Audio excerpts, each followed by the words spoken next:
Sheryl Sandberg, Lean In, Women, Work, and the Will to Lead. Number 1. Despite tremendous strides, we are still far from gender equality. In today's developed world, women are better off than ever before, thanks largely to the women's movement in the past century. But though at first glance it may seem like the battle against inequality has been won, there is still much to do. Consider compensation. In 1970, American women made 59 cents for each dollar men made in similar jobs. While that figure has risen, progress has been slow. In 2010, it was still only 77 cents. As one activist noted wryly, 40 years and 18 cents. A dozen eggs have gone up 10 times that amount. Nor is this problem unique to the US. In Europe, the current figure is little better at 84 cents. In addition to being monetarily undervalued, studies show that women's performance is also unfairly denigrated. When asked to assess the performance and growth potential of otherwise equal employees, both men and women discriminate against women.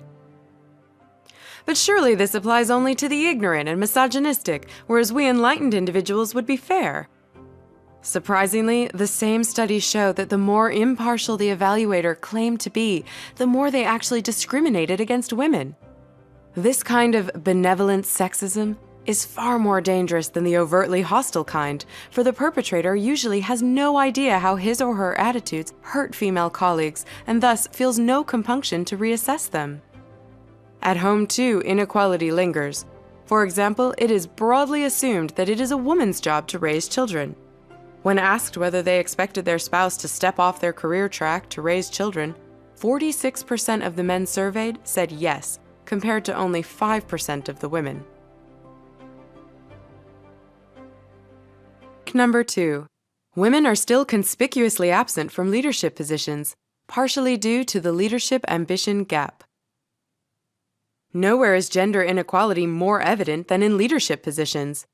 Just 20% of parliament seats globally are held by women, and only 4% of Fortune 500 CEOs are women.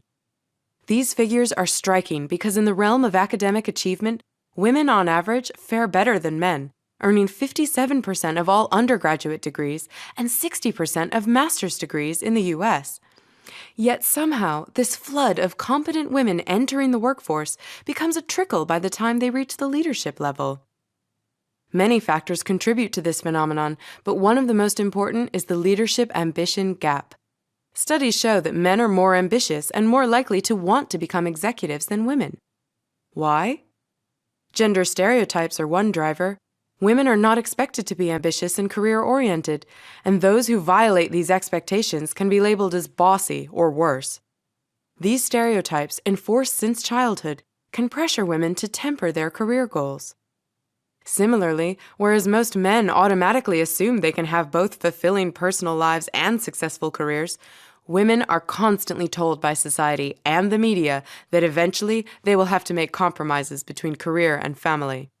This often results in women being less committed to their careers and leaving the workforce to care for their children. Surveys of Yale and Harvard Business School alumni found that some 20 years after graduating, only half the women were employed full-time compared to 90% of the men. With such a mass exodus of highly educated women from the workforce, it is little wonder that a leadership gap exists. Number 3. Let's talk openly about inequality and work towards correcting it together. We must be able to speak openly about gender and the disadvantages women face without this being seen as complaining or as demanding special treatment, as open discussion raises awareness and encourages more people to come forth and address the issues. This should in turn inspire more women to lead and more men to want to be part of the solution and support women to lead. Increased awareness can bring about small but critical changes that will help level the playing field. For example, a professor who becomes aware that women tend to be reluctant about raising their hands when the class is asked a question can start calling on students directly, thus evening out the chances of each gender to answer. Women must also support each other. Discouragingly, this has not always been the case. Consider the queen bee phenomenon. Historically, only one woman per company could rise to senior status in the male-dominated corporate environment. Hence, she felt threatened by other women and often actively hindered their advancement. Similarly, stay-at-home mothers may make working mothers feel guilty and insecure about their career choices, and vice versa, leading the two groups to needlessly criticize and discourage each other. For example, the first female officer to join a U.S. Navy submarine noted that while her male crewmates respected her, their wives resented her intensely. The push for gender equality must continue. Not only does it help society as a whole take advantage of the competence and leadership skills of half the population, but as a study of Harvard students showed, equality actually raises the satisfaction of all parties involved, not just the direct beneficiaries. Number 4. Women's lack of confidence can hold back their careers.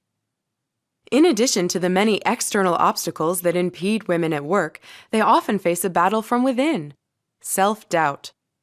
Even the most competent professionals, including the author herself, can be plagued by the imposter syndrome, feeling like your skills and successes are fraudulent and soon to be uncovered.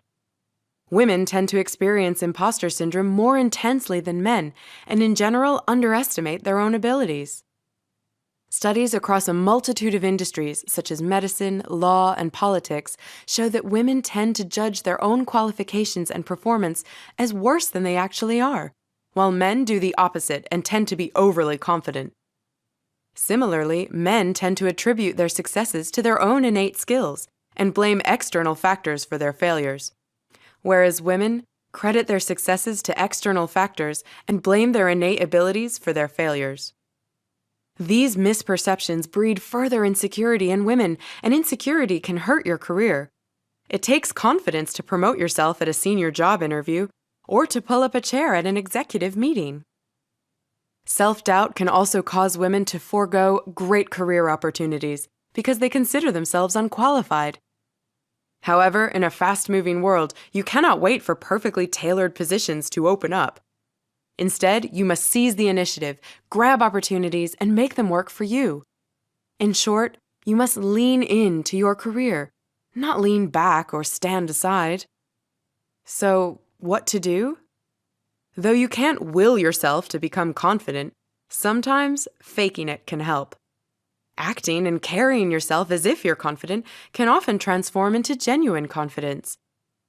We should also acknowledge that women are less likely to feel confident enough to reach for opportunities, and therefore, we must correct for this through encouragement and support. Number 5. Careers are more like jungle gyms than ladders. Aim for the top, but be flexible in your route. Today, the career ladder concept is inaccurate. People no longer advance linearly from entry level to executive in one company or industry. A more accurate image is a jungle gym with multiple routes to the top. This concept is comforting for people who, like the author, have no specific career plan after graduating college. On a jungle gym, you don't need an exact goal. You can try out the various routes available and see which ones lead you in the right direction. To help you on this journey, you should plan for both the long-term and short-term. A long-term dream doesn't have to be anything specific or even realistic, but it should help you decide what kind of work you care about. The author, for example, wanted to do meaningful work, so she used this conviction to guide her throughout her career. In addition, you should evaluate career opportunities based on the single most important thing they offer: potential for growth. When the author deliberated on whether to take a position at a then quite unknown Google, the CEO told her that she should only care about personal growth potential, which is largest in fast-growing companies. If you're offered a seat on a rocket ship, don't ask what seat, you just get on. He was right, and you too should look for teams, projects, and companies with great growth potential. Along with the long-term goals, you should also set short-term, that is, maybe 18-month goals. Include work goals and personal learning aspirations. Ask yourself, where can I improve? Number 6. women must carefully navigate the razor's edge of ambition and likability. Even today, gender stereotypes color our perceptions of others. Men are expected to be decisive and driven, women sensitive and communal. A woman with a successful career violates her gender stereotype, which is why likability and career successes are positively correlated for men, but negatively correlated for women. Competent, ambitious men are praised, whereas such women are described as pushy or not team players. This is incredibly unfair, especially as likability is an important factor for career success. However, trying to fit into her expected gender role can also impede a woman's career, as it means being less ambitious and less prone to seizing career opportunities. This creates a damned if you do, damned if you don't dynamic. Nowhere is this more evident than in the difficulties women have in negotiating for promotions or higher compensation. Such negotiations are absolutely vital for career advancement, but a woman advocating for herself is reacted to unfavorably by both men and women. Researchers have highlighted some special considerations for women navigating this minefield. You must try to come across as appropriately feminine, as in nice and communal. Hence, try to soften your message by speaking on behalf of a group rather than yourself, such as, "Our department has had a great year," or "Women usually get paid less than men."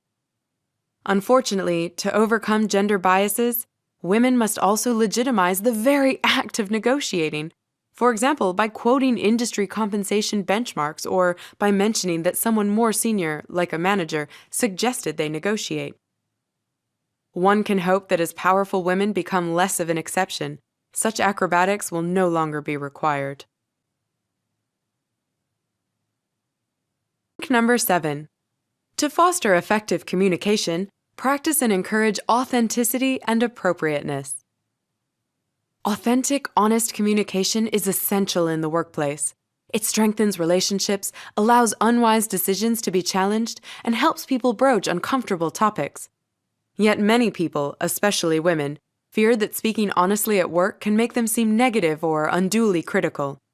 Hence, they bite their tongue when in fact their input is sorely needed.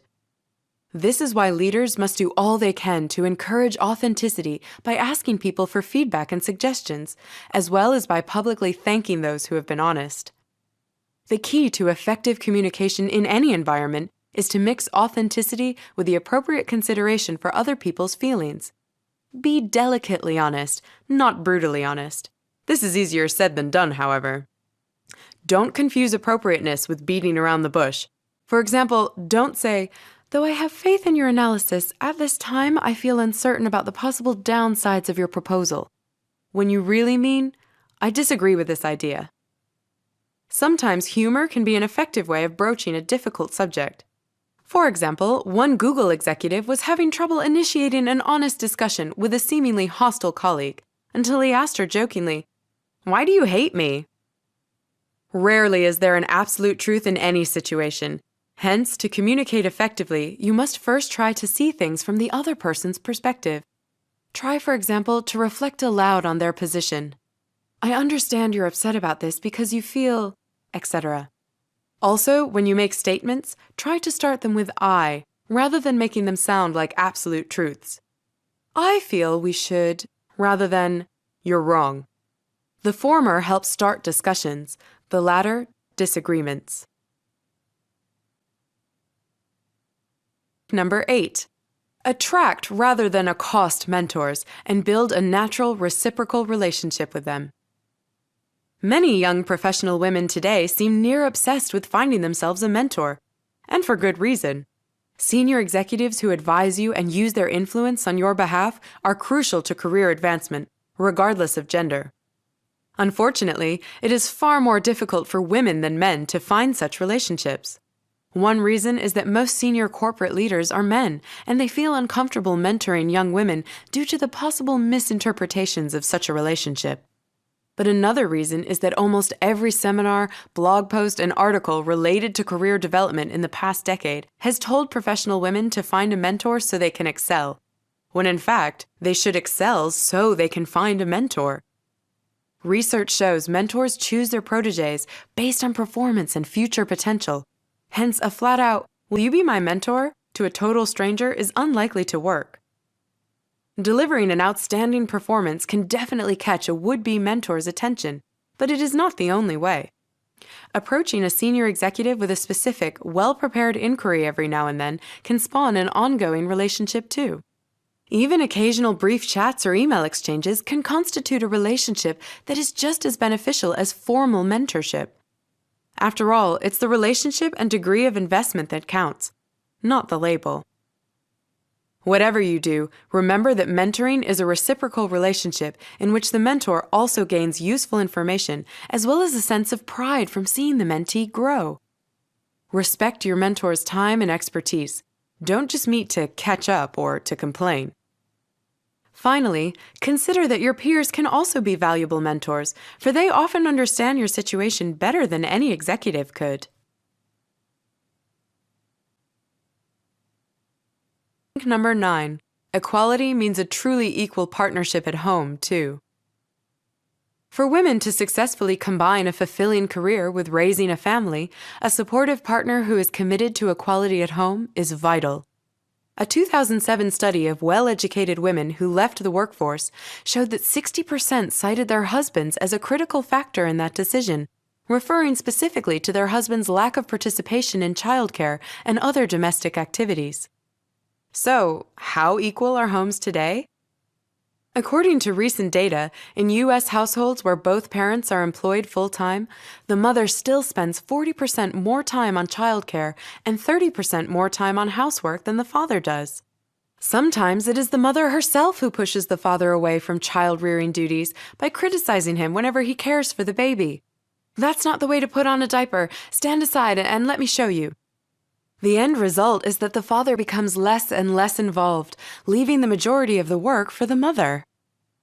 For true equality, mothers must treat fathers as equally capable partners and must share responsibilities so that both parents have their part to play. Institutional policies also discourage the father from playing an equal role at home. Both in the U.S. and Europe, periods of maternity leave offered by companies or mandated by law tend to be longer than paternity leave. Also, men who violate stereotypical expectations by prioritizing their family over their careers tend to be penalized more for it in salary and promotions than women are. Not only is equality at home important for women pursuing careers, but it also leads to happier relationships and sets an important example for children. Hence, it is always worth challenging an unequal status quo at home, even if it creates a few conflicts in the short term. Number 10. Before you go on maternity leave, lean into your job as much as possible. From an early age, girls are taught that one day they will have to choose between a successful career and being a good mother. This image is not only misleading and disheartening, it also has a nasty side effect. Women damage their own careers by preemptively making room for what they assume will be an impossible balancing act between career and family. Consider an ambitious young lawyer who is offered an exciting new role at work, a real career maker. Because she has plans to start a family in just a few years, she begins to wonder if she can really take on this new responsibility. After all, her children will also demand time. After consideration, she declines the opportunity. Choices like this mean that by the time the baby arrives, the mother is in a drastically different position career-wise than if she had ambitiously pursued every opportunity. Instead of being a rising star, she may find her career stagnating. This means that when she has to make choices regarding things like her career and childcare, her job will be considerably less rewarding than it could have been. And after maternity leave, her career may seem so unappealing that she chooses to leave the workforce completely. Thus, the very steps she took to help fit her job and family together actually ended her career.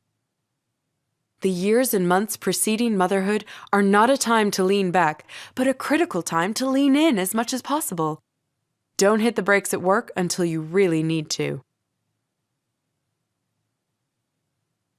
Number 11. Don't try to do everything perfectly. Focus on what's important. The myth of having it all is one of the most dangerous traps ever set for women. No one can have it all because life is about trade-offs. no one can do everything at home and at work perfectly. In high-stress jobs, people often do everything the company asks of them and then suddenly quit because of burnout. This is senseless. Instead, draw boundaries and try to work the job on your own terms. Companies and leaders, for their part, should shift to a culture that is less face-time oriented and focus on results rather than on time spent at the office. There is pressure at home, too, where mothers are expected to spend increasingly large amounts of time with their children. This relatively new, intensive mothering phenomenon can create guilt in working mothers, even though research shows that having others care for your child while you work has no negative effect on any aspect of the child's development whatsoever. For mothers, effective guilt management can be as important as time management. As a rule of thumb, do not focus on the things that you are not doing, but rather on completing and enjoying the task at hand. Because no one can do it all, prioritize and focus on what's important. For example, make time for your daughter's dance recital, but don't worry about folding the linens perfectly. Don't shoot for perfection. Instead, try to find solutions that are sustainable in the long run and fulfilling in the moment, both at home and at work. There is no perfect way to have both a fulfilling personal life and a successful career. So find whatever way works best for you.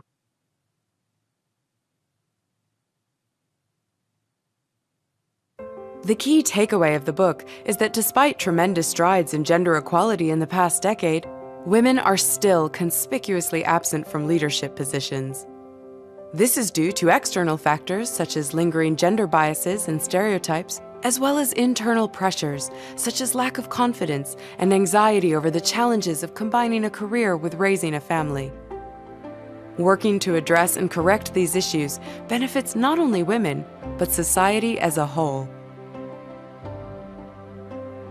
Just share your thought or book recommendation on the comment section and be sure to subscribe and ring the bell to be notified about our latest extracts. Thank you and have a great day.